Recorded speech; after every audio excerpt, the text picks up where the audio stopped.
MLR, folks, the 5th round of the competition is in the bag. Now we'll go over the games, some of the key events, and yeah, you guys can let me know your thoughts, the standings and whatnot. My son has just gotten over COVID. Now my missus and my daughter got COVID. I'm still the only one who hasn't been affected yet. Knock on wood, I'm like freaking immune to that or something. But anyway, probably just a matter of time, I know. But yeah, I still managed to get in a bit of rugby. I saw the Giltinis, Gilgronis game in full, and I saw bits and pieces of some of the others. I've certainly watched all the highlights, and yeah, we'll go through them, and you guys can let me know your thoughts as well. The first one, man, I didn't see NOLA getting a win over Seattle. Remember, NOLA hadn't won a game up until this point, and they were away to Seattle. Seattle only dropped one until that point as well, but now it's 2, and partly I think thanks to that big NOLA scrum, man. NOLA's scrum was dominating at the start of this game. They managed to go 9 points up to 0 on penalties, and by halftime it was like 15-6, and that was all penalties, or 15-9. 15-6, and then 15-9 started the second half. Seattle managed to get on the board. The first try of the game through Ricard Hadding, the big number 8 for Seattle, who's been in great form. He got another try on the back of a Seattle scrum, which seemed to be actually settling in to make it 16-15. And then Alatimu had a really nice cross kick to the winger Ross Neal, which was probably the try of the game, but ultimately NOLA managed to finish it off with another penalty. So yeah, second half was probably where it's at in terms of the action, but really good result for NOLA, because up until this point they had not looked the best. Seattle 3-2. They are 3rd in the West. NOLA 1-3, 5th in the East. NOLA will go away to Dallas, which maybe if you're a Dallas fan is looking a bit more ominous now that NOLA have got a win away in Seattle, because if it had been 2 teams winless going against each other, it might have seemed a bit more hopeful. But I guess back at home they'll be alright. And Seattle, they're away to Houston, who are a bit of an up and down side so far. The next game, Utah and Dallas. I saw a bit of this one. Goodness gracious. That's a high score line. It's 69 points to 22 when you almost get 70 points.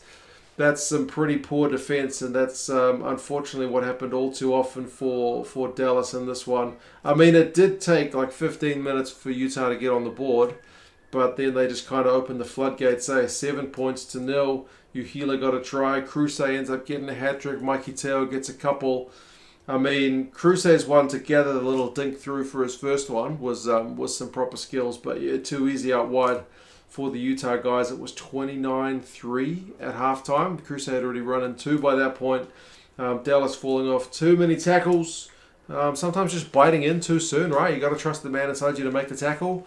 If you bite in, it's just a numbers game. So yeah, I mean, Dallas did get a couple of consolation tries. Ned, what's his name, Hodson? But yeah, 9-5 for the Jackals, unfortunately. For Utah, that's their first win. But remember, Utah have played some pretty tough teams thus far, so that maybe gets them on the right track. Utah 1-3, 6th in the West. Dallas 7th in the East, 0-5. Away trip to the Giltinis for Utah could be interesting, and as I mentioned, Dallas are home to NOLA, so hopefully at home they're able to give a bit more fight than what we saw against the Warriors. The next one, ATL in Houston. I mentioned Houston being a little bit up and down. It was a windy game seemingly for this one, really a lot of wind, which was kind of affecting the play. 29-22 is a pretty close one, and the first try was bizarre. Like, I've watched a lot of rugby. I'm not sure I've ever seen a try like that. It was on 14 seconds, I think. The Houston scrum half sticks his hand out, which would 99 times be a deliberate knock on, but the ball flies up in the air to block the pass, and he manages to regather it. So that's a legit intercept, right? If you get the ball, you don't get punished, seemingly. Yeah, that was weird. Really weird. The ball just went skyward, so it's not a deliberate knock on, it's an intercept. 7-0 to Houston very early on.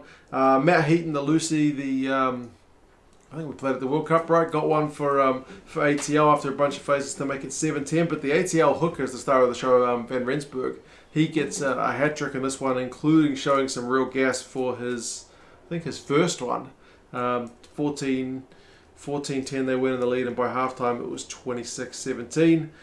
Houston were down, 29-17 with a few minutes to go. They needed to score, and they did it to make it a game on. The scrum half had a nice snipe to make it 29-22, but they couldn't do anything with the remainder of the time. So the finish is close. but yeah, not close enough for the Houston guys. So ATL 3-1, they are first in the East, and Houston are 2-3, they are fourth in the West. So Houston have got Seattle at home. Could be an interesting game because both sides have got similar records. And ATL will play AG, so it's first in the East against first in the West. Speaking of AG, 22 points to 9 over the Giltinis. This is the one I actually watched all 80 minutes. Arini IE, goodness gracious, that's a blast from the past. He's in his 40s now. Last time I saw him was coaching club rugby over here in New Zealand, and we're still talking years ago. I think he was a player coach at that point, and he was a player coach in this one as well. He's had to fill in for Giltini's roster, which is down on some manpower, and he kicked some penalties early. They opted for the threes. They made it like 9-0 by halftime. They were struggling a little bit with territory, but Arini IE kept putting in the old up and unders, and they were contestable. Julian Dominguez, the left winger for AG, still looks really dangerous. He's a proper live wire whenever he gets the ball.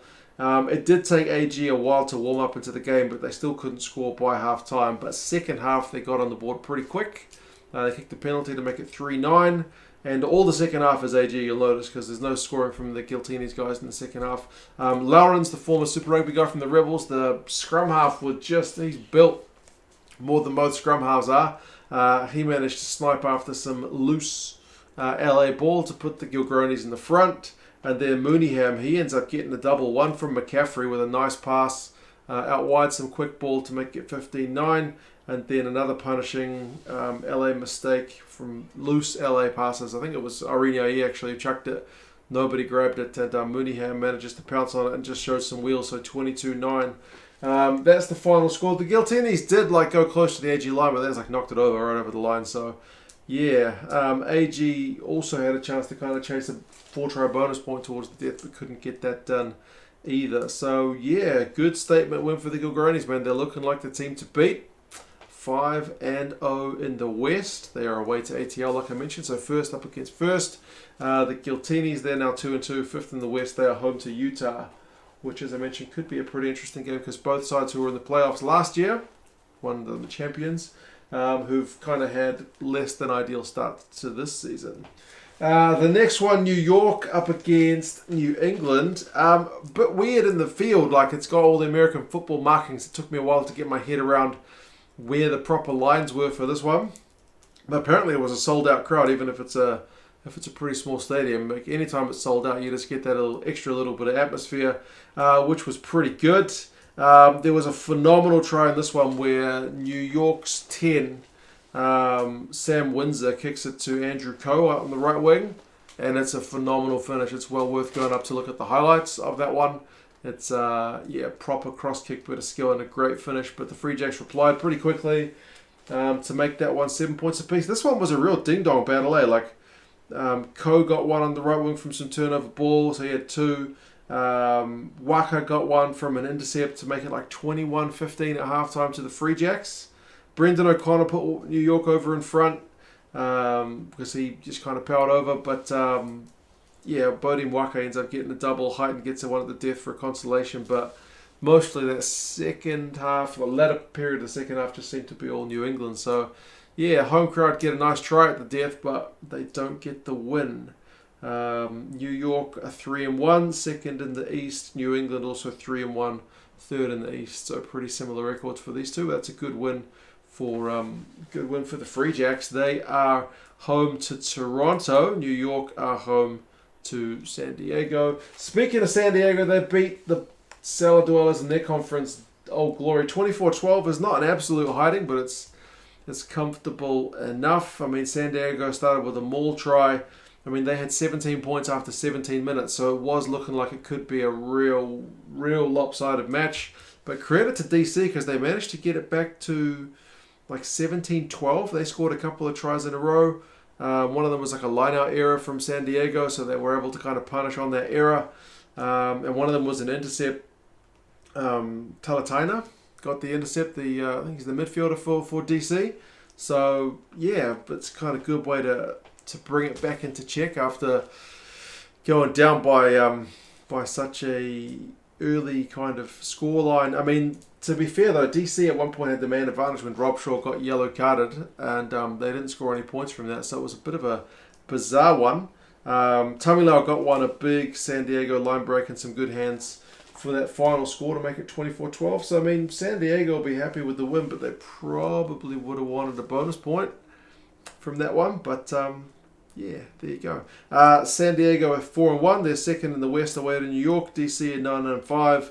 Sixth in the East. They're on the bye, so maybe that's kind of a good time to be going on the bye, because it's... yeah, it's been a bit of a tough start to the season. They kind of need to reset and regather themselves. But yeah, that was the MLR for this week. I better go check on the COVID-ridden family. Fingers crossed if I catch it, which I'm no doubt going to do in a matter of days. It's a mild one. And I don't miss too much of the rugby that's coming up this weekend, because we've got more MLR, we've got Six Nations and Premiership, and there's some South African teams in the URC getting back underway. There's Super Rugby, so there's heaps of rugby on, folks. But yeah, you guys let me know your thoughts. If you are back in a team, do let me know. I'm kind of keen to see how everyone's going with their teams. And yeah, I'll talk to you guys again soon. See you later.